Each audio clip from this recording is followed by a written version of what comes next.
Meus irmãos, gostaria que vocês abrissem as suas Bíblias no livro de Lucas, no capítulo 22. Nós vamos ler um fragmento um pouco maior de texto. Livro de Lucas, no capítulo 22, a partir do versículo 7. Eu gostaria de dar continuidade à mensagem que começamos no mês passado. O título completo da mensagem é 1, 2, 3, uma refeição, 2 elementos, 3 olhares. E hoje nós vamos ver a segunda parte, 2 elementos, um cardápio muito especial.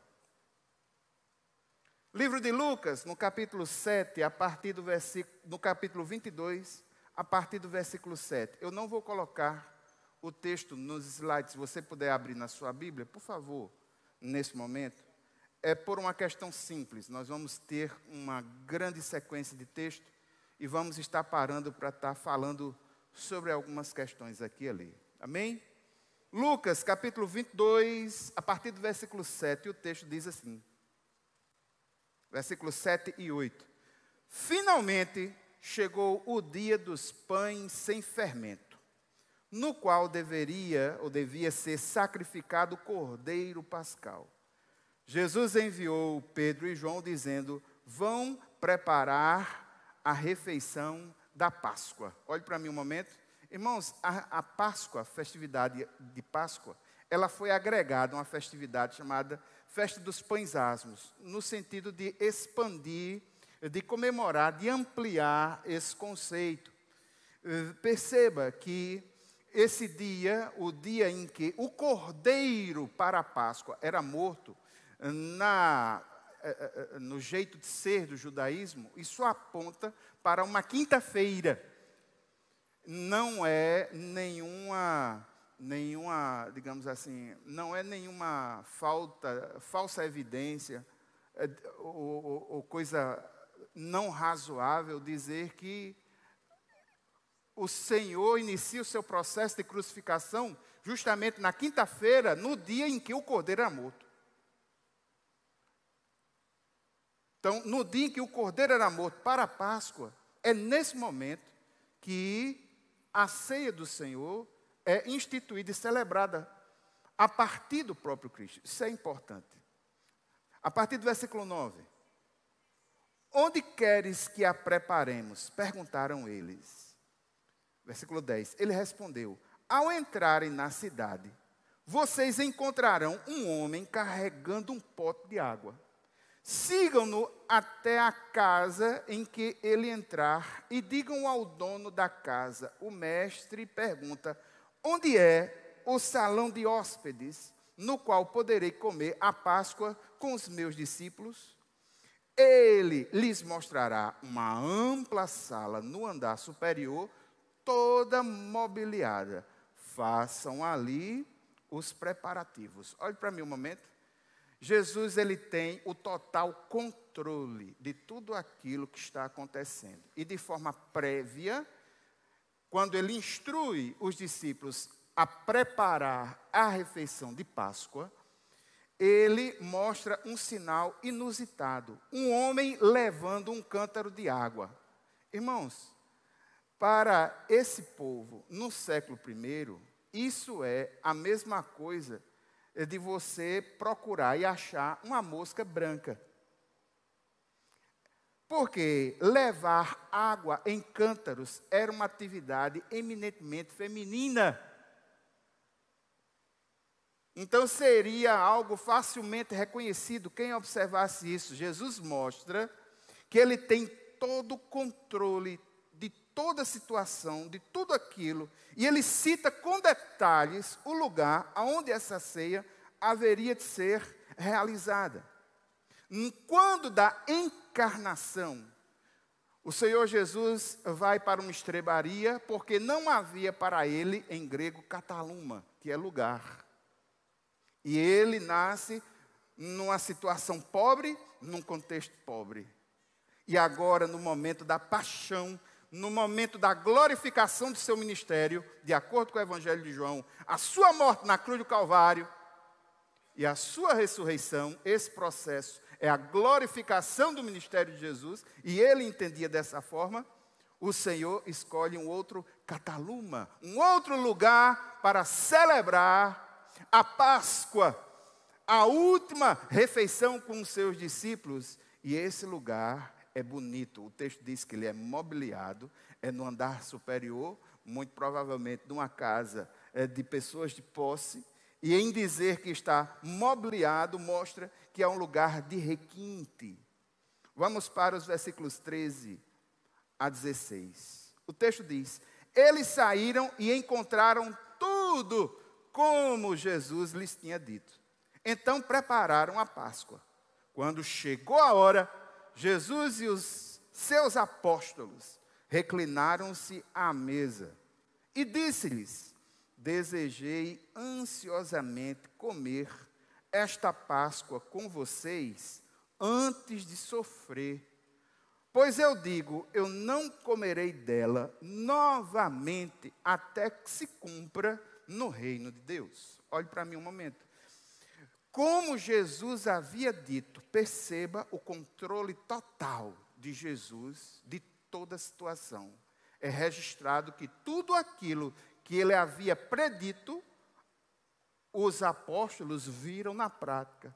Ou seja, encontrou o homem com cântaro, encontrou a pessoa responsável pelo lugar, encontrou o lugar previamente preparado, requintado para isso, cabendo apenas a execução prática dessa refeição. Páscoa, sim, irmãos, Páscoa, no contexto judaico, a Páscoa é a comemoração da libertação do povo hebreu do Egito.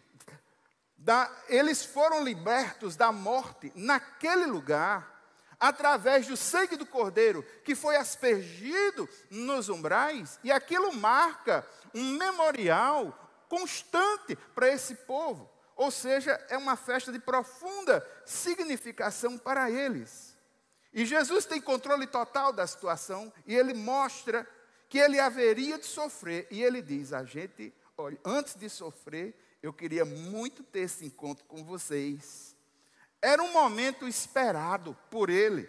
Ele tinha uma forte convicção daquilo que estava acontecendo naquele momento, que haveria de ocorrer até o domingo pela manhã. Ele tinha convicção de tudo aquilo. E aqui, um momento fantástico, a partir do versículo 17. Recebendo um cálice, ele deu graças e disse: tomem isto e partilhem uns com os outros, pois eu digo que não beberei outra vez do fruto da videira, até que venha o reino de Deus. Olhe para mim, nesse momento é um cálice de alegria, um cálice que é compartilhado em ações de graças. Jesus com seus amigos mais próximos, mais íntimos, discípulos, que o texto agora os marca como apóstolos, aqueles que seriam enviados com uma missão importante. Poucas horas mais tarde, Jesus vai beber o cálice do sofrimento e da agonia. Livro de Mateus, capítulo 26, versículos 36 a 46. Jesus ora no Getsêmani, bebendo o cálice da agonia, do enfrentamento, do cálice da ira de Deus. E Jesus vai dizer: Pai, se possível for, afasta de mim esse. Mas só que agora, o cálice que está sendo bebido é o cálice da aliança, porque as grandes alianças nessa cultura também se davam através de refeições. Então Jesus está fazendo um grande momento, ressignificando tudo aquilo que era até aquele momento muito importante para aquele povo, mas ele vai fazer uma ressignificação de tudo isso em sua vida, e ele está compartilhando. É comunhão íntima, é comunhão profunda, é o reino de Deus sendo comemorado previamente. É a segunda vez, nesse momento, que Jesus fala que haveria de estar com eles no reino consolidado. No reino consolidado. E agora, Jesus ressignifica tudo aquilo.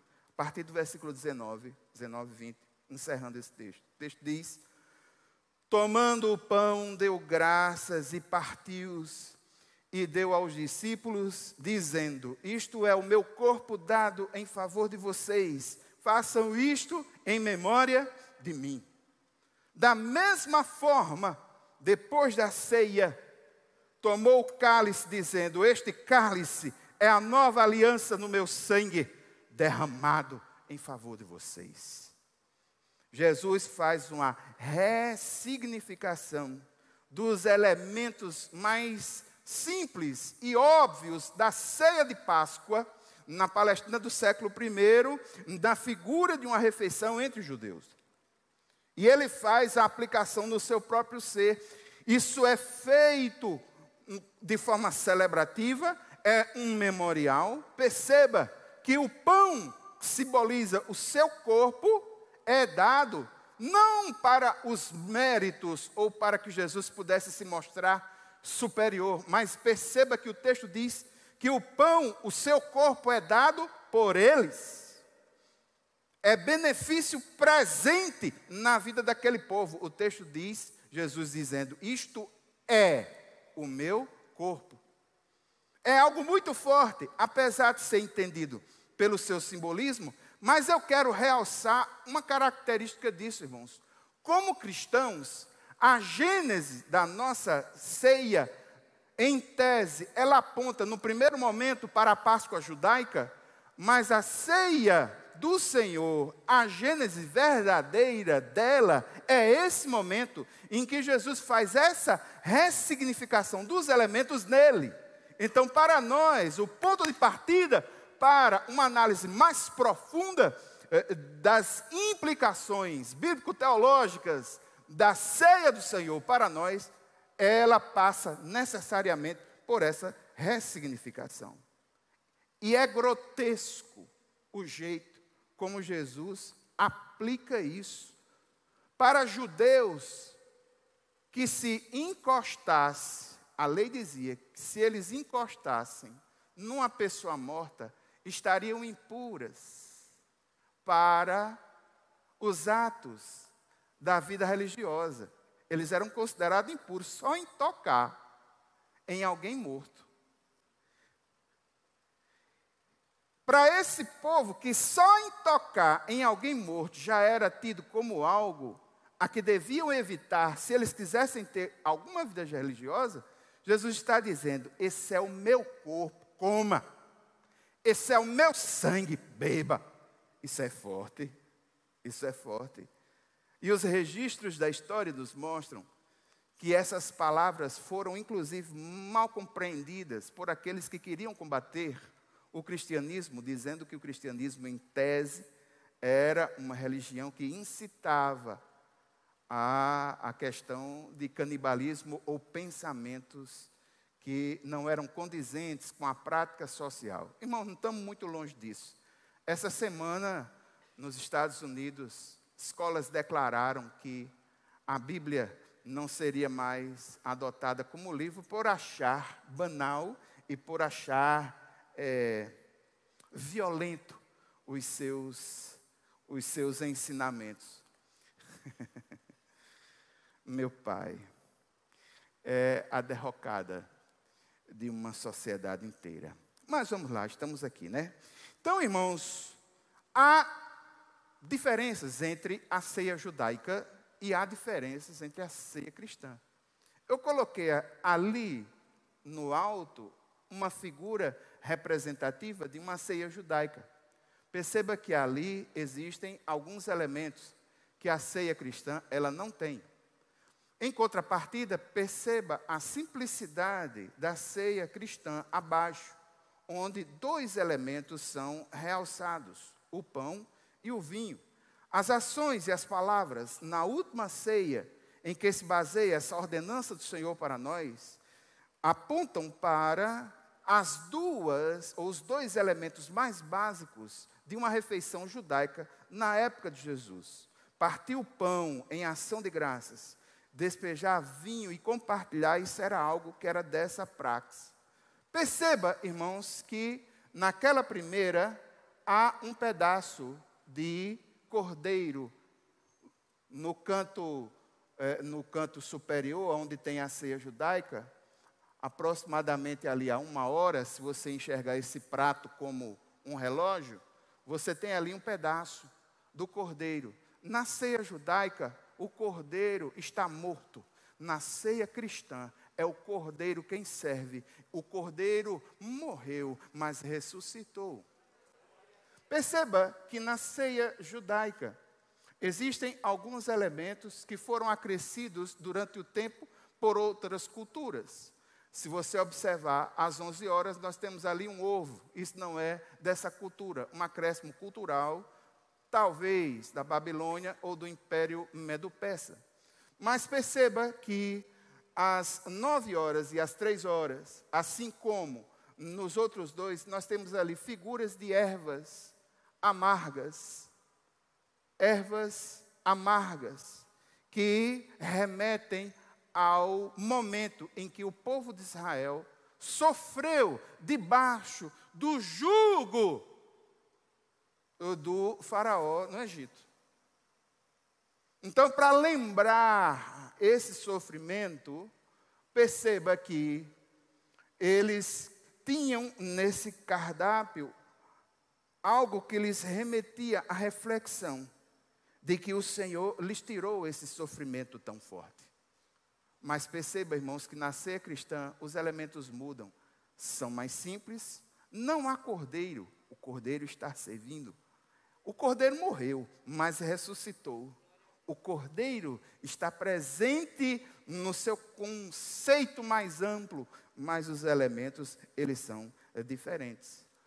Quando lemos aqui o texto para a celebração da ceia do Senhor, o texto que é lido é 1 Coríntios, no capítulo 11, dos versículos 23 a 26.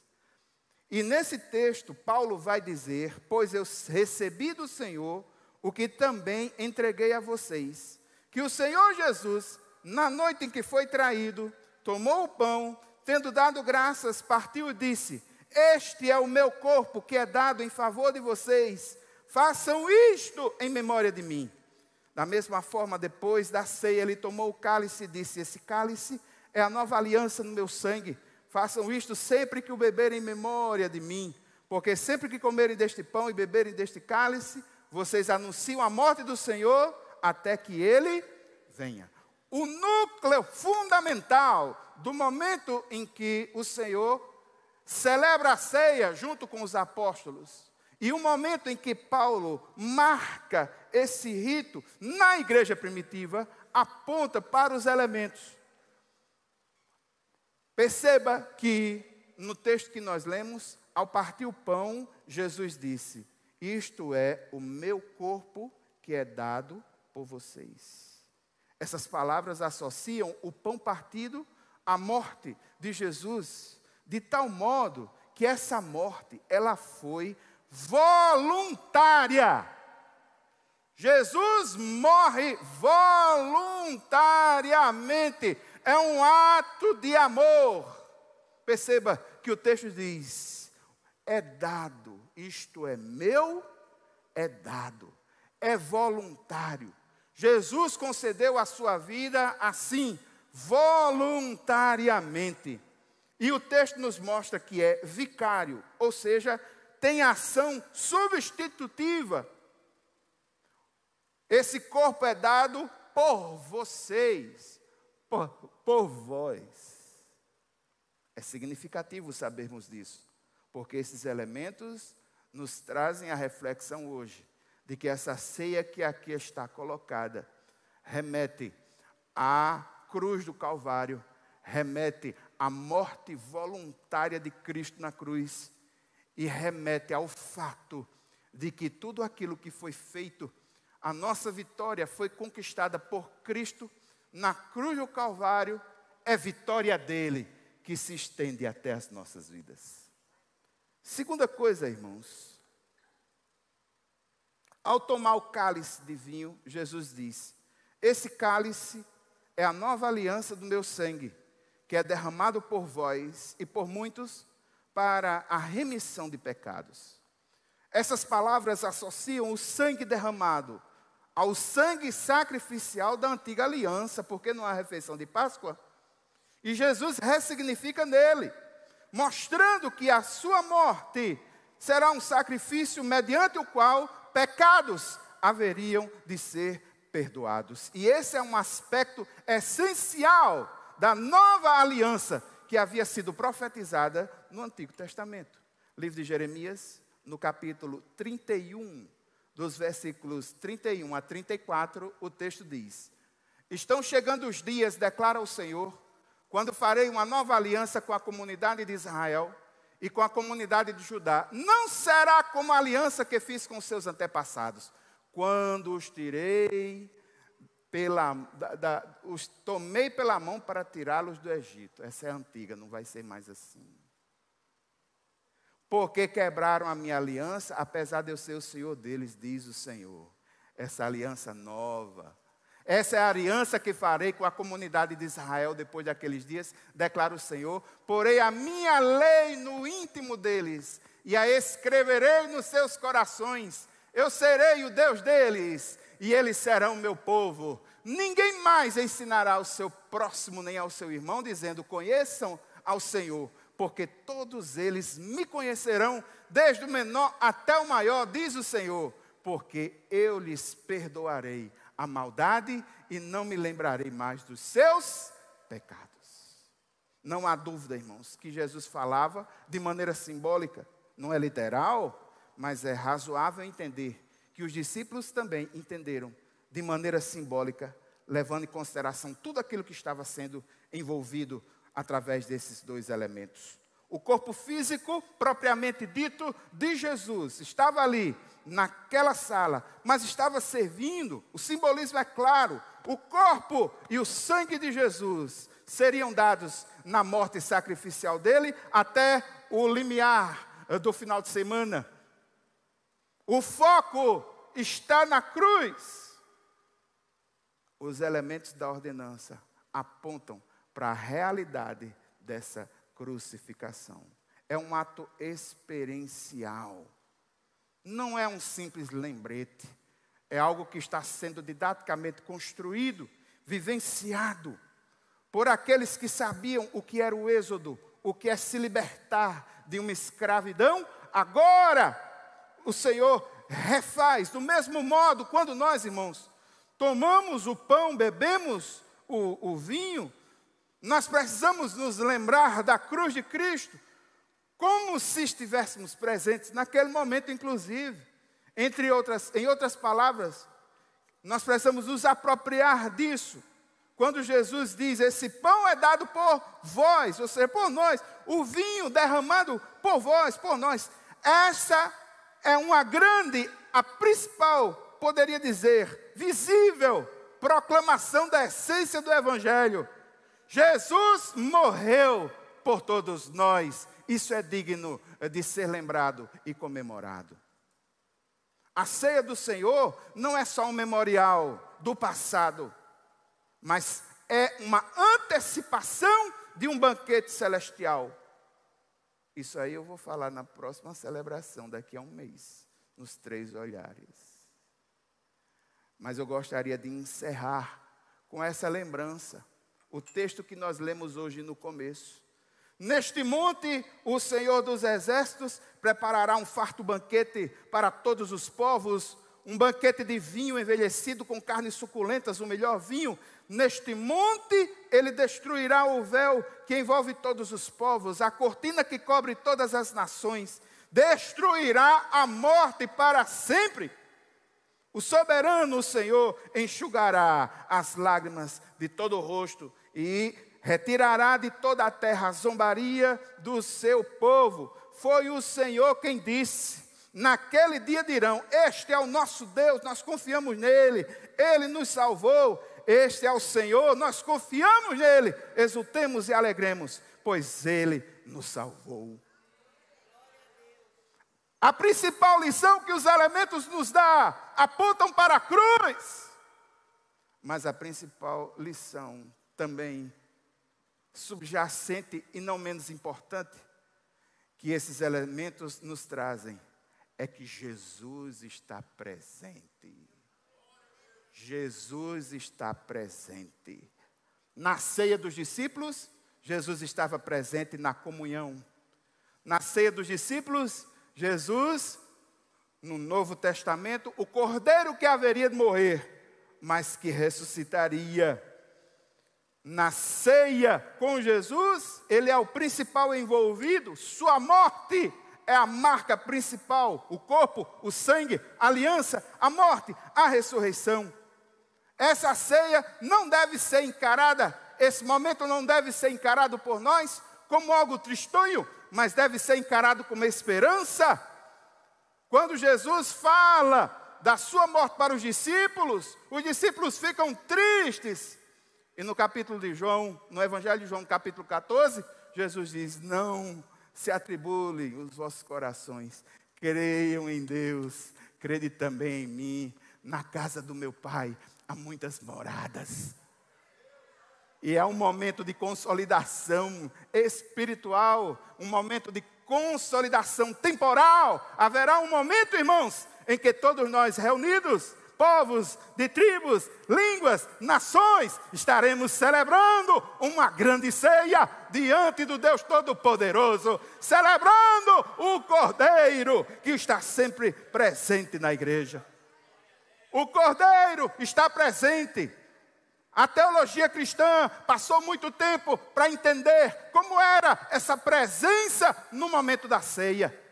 Alguns entendiam que essa presença se dava nos elementos. Quando se ungia, os elementos se transformavam no corpo e no sangue de Jesus. Isso se deu em 1215, a instituição desse pensamento na cristandade, dentro da teologia católica. Mas, irmãos, me permita a franqueza.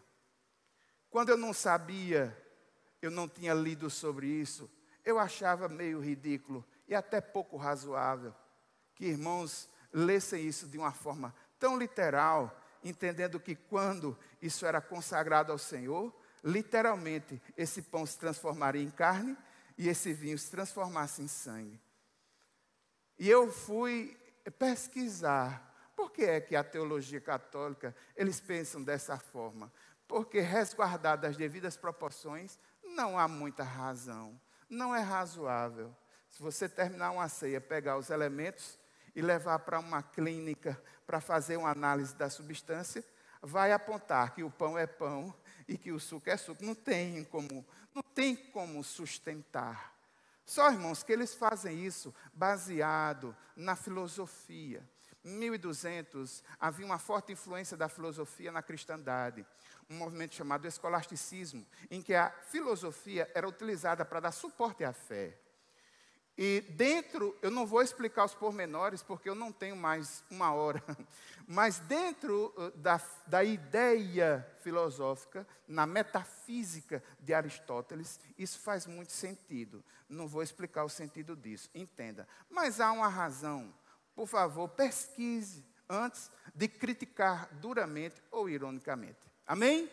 Mas eles entendem, compreendem dessa forma. Não é o nosso fato, não é o nosso caso. Houve gente que entendia que nesse momento da ceia, quando se colocava a oração, o Espírito Santo, ele ia para os elementos. Quem vai utilizar esse conceito é Lutero. Lutero vai utilizar esse conceito e ele vai chamar isso de consubstanciação, ou seja, Jesus está presente nos elementos e ele vai utilizar uma ilustração. É como uma barra de ferro, que é ferro, e quando você coloca no fogo, que ela fica toda incandescente, ali é ferro e fogo unidos. Então Lutero entendia que no momento solene da ceia do Senhor pela igreja, o Senhor se unia à consubstanciação a esses elementos, dando-lhe uma nova ênfase. Era essa a ressignificação que Lutero entendia a princípio da ceia. Mas não entendemos assim. Irmãos, nós entendemos, como Zwinglio entendeu, que aqui é um simples memorial, é uma celebração. Não existe mudança objetiva nos elementos. A mesa está linda, ali é suco de uva e ali é pão. Só que essa influência da importância dos elementos, ela ficou tão grande, tão forte no meio dos evangélicos, que existem lugares, irmãos, em que a ceia, quando celebrada, os diáconos, eles correm, quando encerra a ceia, eles correm, pegam o vinho que foi consagrado e pega o pão que foi consagrado, recolhe para ser queimado, para que ninguém utilize como um símbolo de respeito. Você sabia que existem denominações que fazem isso? Só que no caso da gente, nós memorialistas entendemos que isso aponta para uma razão experiencial, do memorial, do lembrar-se da significação disso. E eu me lembro que quando pequeno, quando a ceia do Senhor na Igreja Batista lá em Santa Rita terminava, a primeira coisa que eu corria era para comer a uva. Mas não coma não, viu? Porque eu estou vendo que talvez seja de plástico. Não faça isso não. Tá certo? Não corra, não coma não. Eu estou vendo, é possível que aí seja de plástico. Mas a grande lição é essa, irmãos. Jesus está presente. Jesus está presente. Jesus está presente. Quer você sinta, quer não sinta, Jesus está presente. Se você tem consciência disso e está alegre, Jesus está presente. Se você não tem consciência disso e está triste, independente das suas emoções, Jesus está alegre. 1 João 3,16, quando o nosso coração nos enganar, maior é Deus do que o nosso coração e conhece todas as coisas. Mesmo que você venha estar aqui nesse momento, aguado de alma, triste, Jesus está presente. No livro de Apocalipse, no capítulo 2 e 3, Jesus estava no meio das igrejas, que eram igrejas problemáticas na Ásia. Em Éfeso, Jesus é aquele que tem autoridade. Em Esmirna, Jesus é o ressurreto, aquele que vence a morte. Em Pérgamo, Jesus é aquele que está na igreja, com a autoridade da palavra, que sai da sua boca. Em Tiatira, Jesus é aquele que vem com olhos de chama de fogo, os pés de bronze. A sua autoridade suprema e onisciente é marcada na igreja de Sardes. Em Filadélfia, Jesus é aquele que tem autoridade messiânica, pois Ele mesmo é o Cordeiro de Deus que tira o pecado do mundo. Em Laodiceia, Jesus é a testemunha fiel e verdadeira. Jesus é o Senhor da criação. Jesus é esse Cordeiro e Ele está presente nesta reunião. Agora, irmãos, a presença de Jesus remete a relacionamento. E uma das acusações mais fortes à igreja pós-moderna é que muitos se contentam com uma vida religiosa, ao invés de buscar ter um relacionamento profundo com Deus.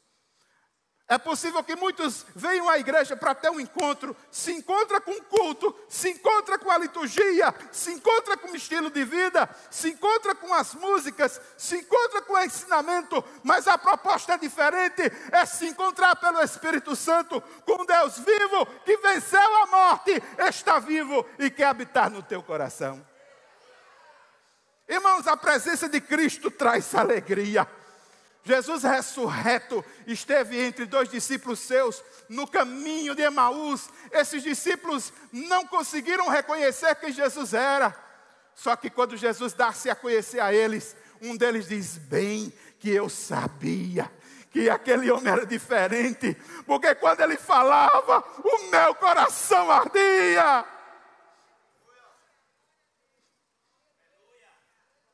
A presença de Jesus nos traz paz.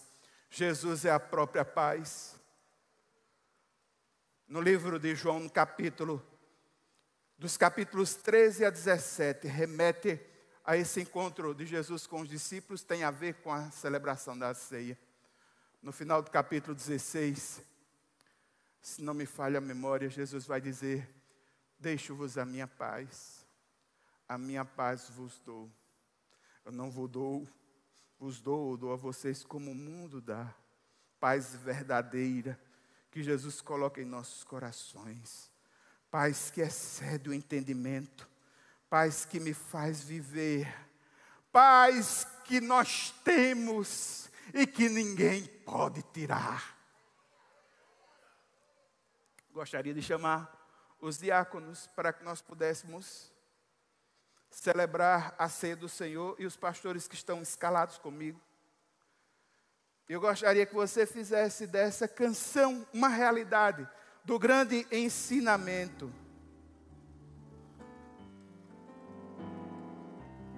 puder botar um pouquinho de retorno para mim aqui, agradeço.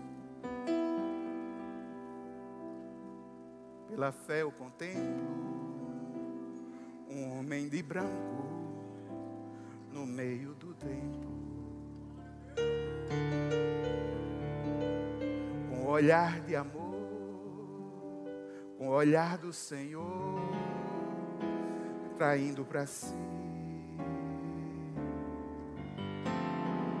Pela fé, pode cantar, irmãos, e o do templo, Jesus passeando.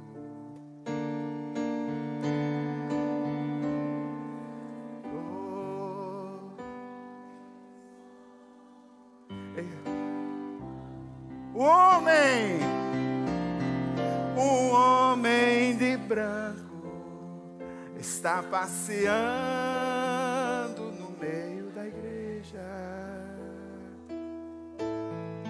Eu estou sentindo, ele está operando, pois é grande o calor. Eu vejo pelos olhos da fé, ele está enxugando todas as lágrimas. O homem de branco tem as marcas da cruz.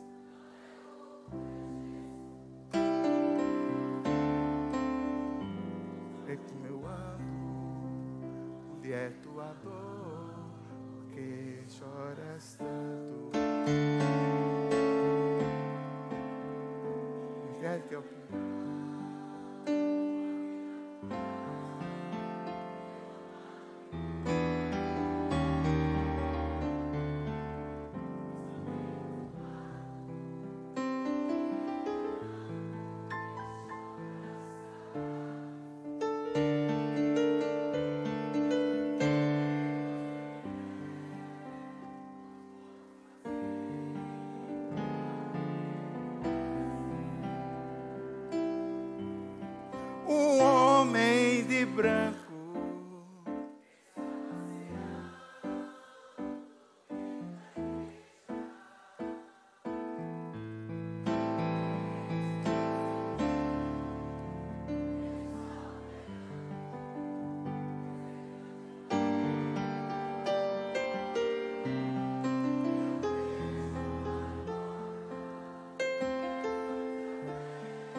Um homem de branco tem as marcas da cruz.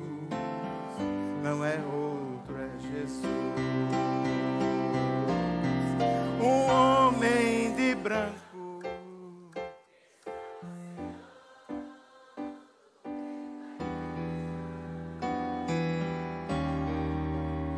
estou sentindo.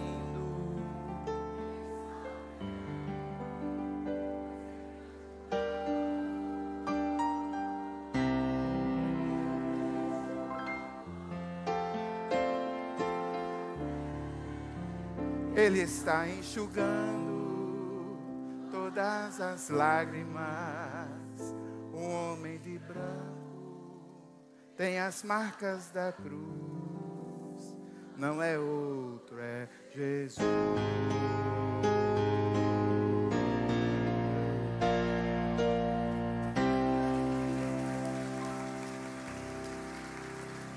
Aleluia. Louvado seja o nome santo do Senhor.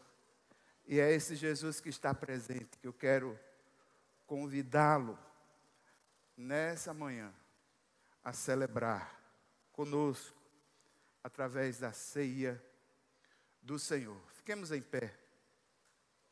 O pastor Flávio vai ler o texto em 1 Coríntios, no capítulo 11, a partir do versículo 23.